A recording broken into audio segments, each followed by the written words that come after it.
di pendopo Sudah. di Pagar Tengah di Poros Dakwah Sunnah Manhaj Salaf di Kabupaten Paklawang. Program kita masih lanjut ya, jilid ketiga, gotong royong. Alhamdulillah kita banyak ditemani sama kawan-kawan semuanya. Ada sesepuh kita Pak Ade Belangkon, Masya Allah. Kami ucapkan terima kasih banyak Pak Ade. Jazakallah khair.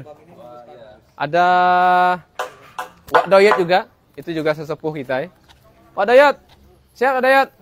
Alhamdulillah ya. Masya Allah ya. Masuk video beliau juga. Sesepuh ini patut kita jadikan contoh. Ya, dan juga ada juga saya ditemani juga Satnop Menandar Firdaus. Ya, Assalamualaikum warahmatullahi wabarakatuh. Nah, dan juga ada Ustaz Arif Sandani. Iya saya ya. Ustaz Arif Sandani namanya. Alhamdulillah kita beliau ini dari Madinah ya, belajar dari Madinah. Insyaallah nah, di sini ya sedikit banyaknya bisa berjuang bersama lah di pendopo ini ya.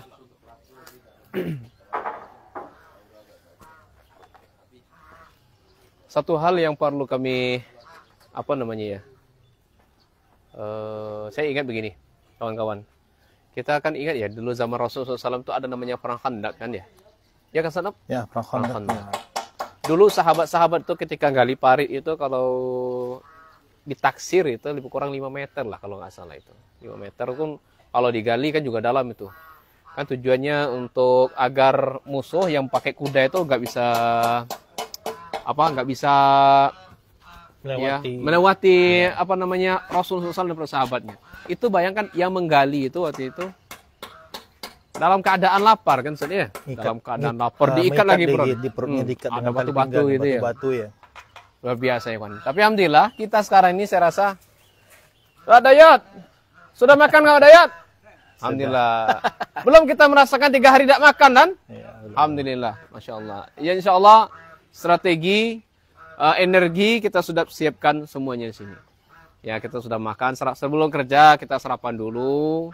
Sebelum kerja bakti sarapan dulu untuk menguatkan kita. Kalau kita ngingat sahabat yang dulu, masya Allah nggak bisa dibayangkan ya. Jangan kan makan 3 hari nggak makan, 1 hari aja, duh ya Allah. Itu kalau mulai down lagi semangat tuh, saya gotong royong pun enggak ya, makan aja nggak dapat nih. Nah itulah imannya para sahabat beda dengan kita. Nah, tapi ada hal yang menarik di situ. Apa yang menariknya, Ustaz? Kekompakan para sahabat. Nah, kekompakannya para sahabat Rasulullah SAW. Meskipun mereka lapar semuanya, tapi mereka kompak bahu-membahu dalam dakwah ini. Lihat. Lillahi ta'ala. Nah, dakwah ini pun juga nggak bisa sendirian. Ana sendiri nggak bisa. Ustaz Nok sendiri juga nggak bisa. Siapa lagi yang nggak bisa? Mas Hamdi misalnya sebagai kameramen juga nggak bisa kan? Nah, maka butuh saling bahu-bahu. Apa yang ada sama kita saling membantu. Nah, demikian juga yang perlu diambil pentingnya juga gini. Ini kan butuh makan kita gitu ya, butuh makan nambah energi gitu loh. Kita kembali ke perang Khandaq tadi. Ada satu mukjizat yang luar biasa waktu itu. Masya Allah ya. Yang kita bayangkan saat sekarang ini nggak masuk akal Ustaz ya. Iya, kisah sebuah periuk ya. Nggak masuk akal coba tuh. Ya, agama itu kata mereka harus rasional, harus masuk akal. Harus bisa dipakai, kalau nggak bisa nggak dipakai. Ya, itu namanya risalah ya, utusan dari Allah untuk Nabi SAW. 1 roti, 1 ekor kambing coba ya. Dipanggil semua sahabat, padahal waktu itu kalau nggak salah Jabir saja. Ya, dibatasi cuma Rasul dan beberapa orang aja yang dipanggil kan. Ya. Rasul dan hanya beberapa orang saja waktu itu. Dalam riwayat lain ada 10 dulu waktu itu kan. Tapi Rasulullah SAW enggak 10 mintanya. Semua, sahabat ini Jabir ngundang kalian semua. Bayangkan sampai sahabat itu khawatir. Enggak ya? Cukup atau enggak gitu kan. Anjir, kan. Tapi ada hal yang diambil penting di situ. Apa poin pentingnya? Sebelum Rasul menyuruh sahabat untuk ke rumah Jabir, apa pesan Rasul? Itu bahasa kitanya, periuk itu jangan diganggu-ganggu. Roti itu jangan diganggu-ganggu di atas tungkunya. Biarkan dia, biar saya sendiri. Akhirnya semua sahabat datang, ya kan? Dan Jabir tuh kan kaget kan? Sampai khawatir. Iya, khawatir ini semua nih. Kan semua 1000 orang sahabat itu loh. Iya. Nah, akhirnya Rasulullah SAW Sampai di situ diambil rotinya, dibagi-bagi oleh para sahabat, dibagi oleh siapa nama sahabat ini? Lupa saya. Yang membantu Rasul membagikan siapa ya? Kan dua orang sahabat Rasul SAW. Nah sini juga kita jadikan pelajaran juga ya. Rasul SAW sebagai pelayan waktu itu kalau kita bahasakan ya. Karena Rasul yang bagikan, dicuil sama Rasul rotinya bagi. 10 orang sini antri. Nah itu budaya antri juga masuk di situ kan. Nah, dicuil satu, akhirnya rotinya nyusut lagi. Nyusut satu, nyusut lagi. Nah, tapi kita di sini ngambil pelajaran sebagai seorang dai ya, seorang ustadz itu jangan gengsi juga ke dia melayani berdoanya gitu kan, membagikan makanannya atau dia yang masakinnya atau dia yang bakarnya seterusnya. Kembali ke dakwah tadi.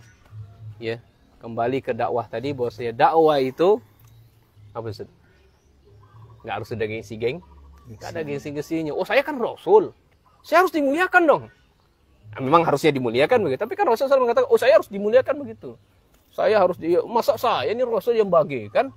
Ya Rasulullah SAW itu nggak ada jarak dia dengan sahabat. Iya, Walaupun dia seorang Rasul. Meskipun dia seorang Rasul. Seorang utusan. Akan tidak memberikan jarak antara kaum muslimin dengan beliau sendiri. Masya Allah. Nah, itu maksud saya ikhwan. Dengan hadirnya seperti ini, kami mengundang ya bantuan antum semuanya. Ya nggak bisa tenaga ya harta atau doa dan seterusnya. Nah mungkin Ustaz, ada yang lain nggak Ustaz, yang perlu kita ambil pelajaran-pelajaran tentang kegiatan-kegiatan kita, dakwah kita di saat ini, bagaimana Ustaz? Ya apalagi ya, kapan lagi kalau nggak sekarang ya? Nah iya gitu, karena dakwah sunnah ini alhamdulillah sudah menyamur ya, di mana-mana sudah ada. Tinggal yang ada kita hanya memfasilitasi saja. Ya. Alhamdulillah ya, di Lintang apalagi yang kemarin, Masya Allah dakwah, kalau masalah dakwah tauhid memang darurat sini, memang dibutuhkan sekali dakwah tauhid ya. Kita dari ujung ke ujung nggak ada. Ya kami secara ini minta aja kepada kawan-kawan sekalian semua di mana kaum muslimin berada, minta tolong doa. Kalau nggak bisa dengan harta, bisa dengan doa. Nggak bisa dengan doa, kalau bisa dengan tenaga ya kita alhamdulillah datang ke sini ya, bantu-bantu kita sini sama-sama kita kerja sama-sama, kita berkumpul. Ya sambil merajut ukhuwah lah. Betul. Masya Allah. Demikian ikhwan. Kalau mau dilihat-lihat lagi, boleh. Pak De. Masya Allah, Pak De. Assalamualaikum warahmatullahi wabarakatuh. Waalaikumsalam warahmatullahi wabarakatuh. Alhamdulillah, malam ini kita bisa kumpul ya di masjid apa, Tat? Baitul Muhsinin di Lintang. Dan juga untuk teman-teman yang lain untuk bisa merapat ya, meluangkan waktunya agar kita saling menjalin ukhuwah. Semoga kita selalu diberi kesehatan. Oke, untuk MBI juga teman-teman, nikmatnya touring, indahnya touring, nikmatnya kajian. Wassalamualaikum warahmatullahi wabarakatuh. Ayo Bakar Alam, Lintang, Jarai. Ayo sini ngumpul semua kita. Ya. Masya Allah. Ya. Bu, itu ke Bu. Ya. Manjat-manjat teman, sekalian lewat sekali lewat, Bay.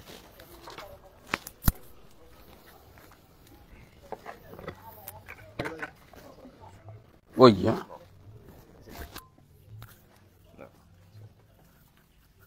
Sehat anak-anak. Alhamdulillah, sehat tadi.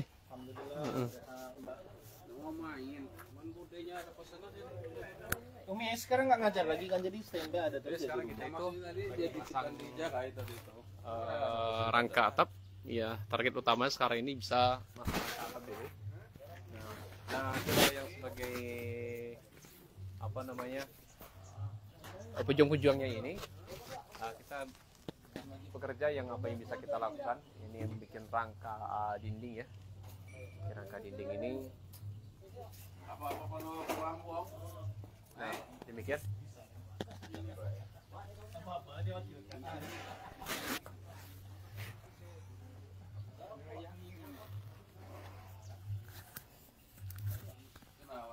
Kok kesini? Ya. Kita akhiri subhanakallah wa bihamdika asyhadu an la ilaha illa anta astaghfiruka wa atubu ilaik. Selesai maksudnya. Di situ gelap ya.